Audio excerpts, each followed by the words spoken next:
Problem sums for today. Huili has just enough money to buy 15 apples.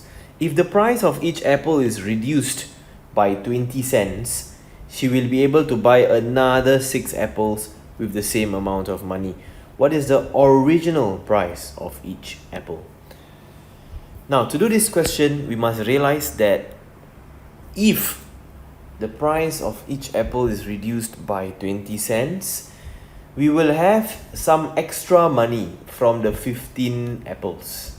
And that extra money will be used to buy 6 more apples. So first step, we need to know how much extra money are we getting from the reduction of price. So 20 cents times 15, that will be $3. And $3 can now buy 6 apples. Okay, 6 apples is now $3. So what is the cost of 1 apple right now? Okay, take note, this is right now after the reduction, 0.50. Okay, so of course the original price is not 50 cents, it will be 20 cents more. So the answer will be 70 cents.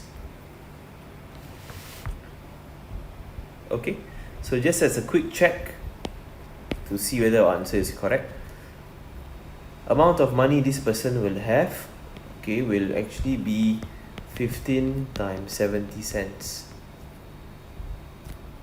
Let's see how much money does this person have. $10.50.